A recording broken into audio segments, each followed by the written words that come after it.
Thank you. Marjorie, thank you for your work, your efforts.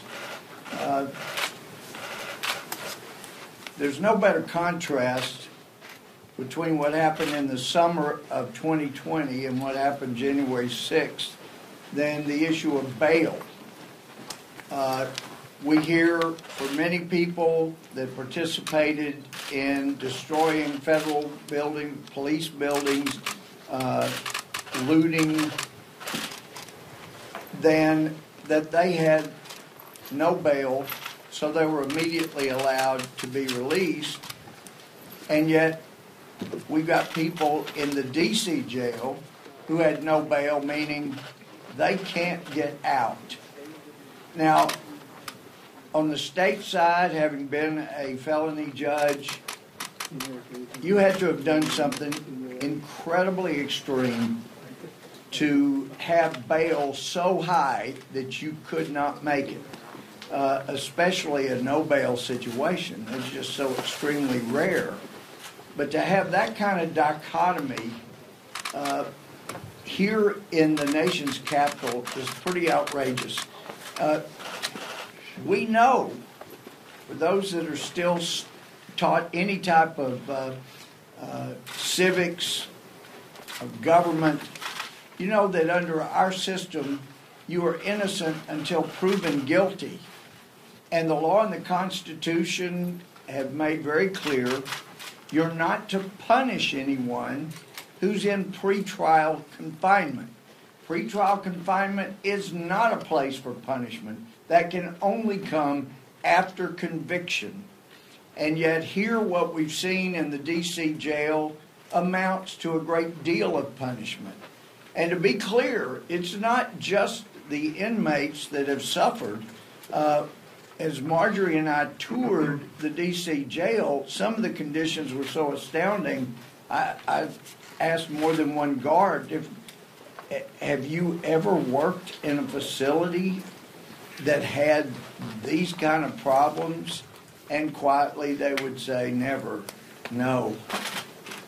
It is outrageous. Now, there's some that say, oh, it's just because you've not been in jails or prison, you don't know, this is what it's like.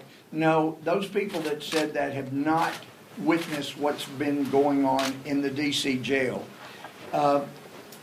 First, we have heard repeatedly since January 6th, this was an armed insurrection.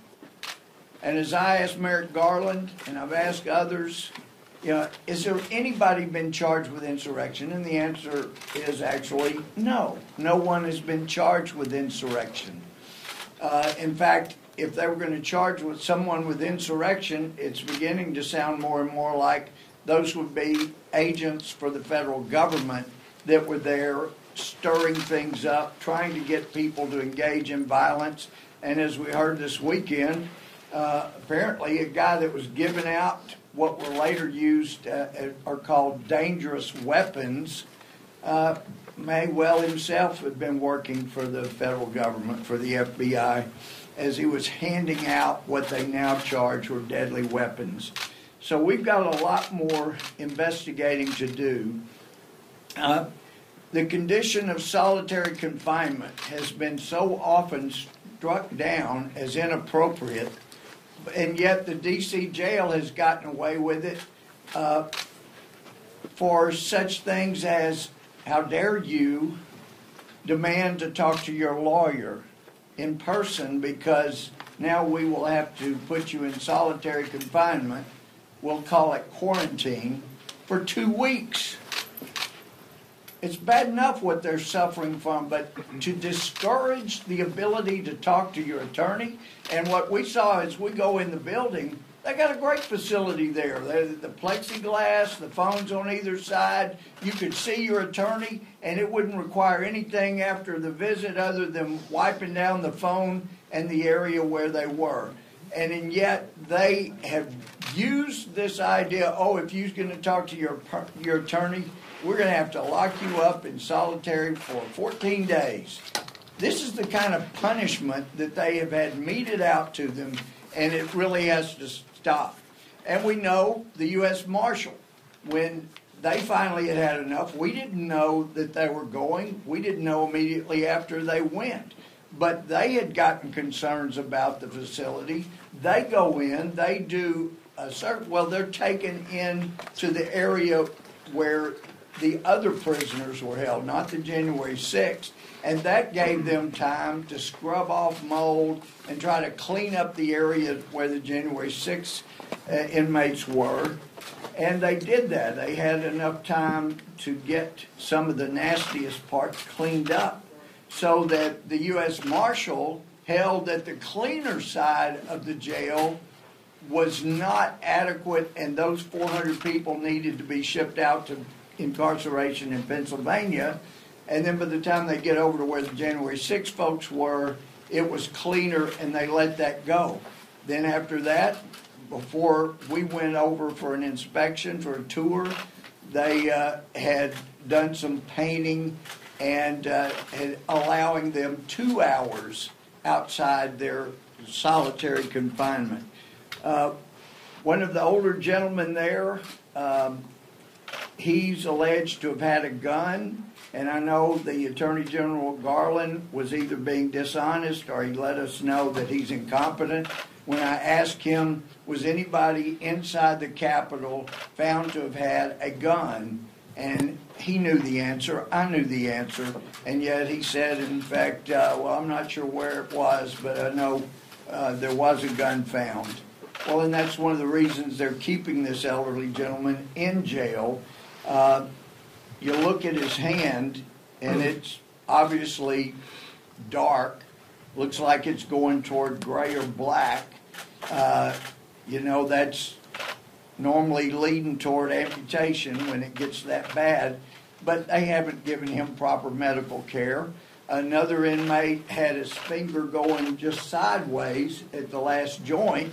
He said it was broken by one of the guards, and they won't allow him to get medical care for that. There are just all kinds of things there. The refusal to allow them to have haircuts or shave, they're creating people that look like the Unabomber. And I know from my experience, if a jail facility will not allow an inmate to prepare for court so that he's not brought in looking like a criminal, then that jail facility is going to be sanctioned by the judge that in whose court they're brought. None of those things are happening. We've got one judge, Judge Lambert, that has started to take action, but there's not nearly enough. We need all of the videos that anybody has, but it's the federal government. I don't understand why our speaker is trying to hide evidence while they run around looking for anything that might help them make Republicans look bad. But we did get a clue from finding this tweet by the deputy, our deputy warden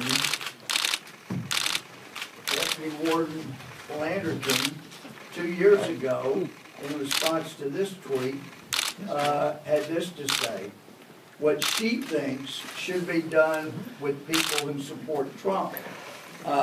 She said it 2 years ago, and she's been carrying out what she said ever since these people were admitted to jail. These people need to be relieved of their duty. She's the one that, when the four of us went up there to try to do a tour of the jail, we were lured outside, and then she runs around back in and locked the door to the main lobby where people come in. So there are people that are in charge that should not be. The inmates are being mistreated. And as somebody that's been a prosecutor, a felony judge, and a member of the crime subcommittee ever since I've been here, I've toured, I'm telling how many jails and prisons. And it's just hard for me to believe federal judges are allowing this to go on right here. It is a bad omen for the country that this is happening. And at this time, I would like to yield to my friend from Florida, Congressman Gaetz.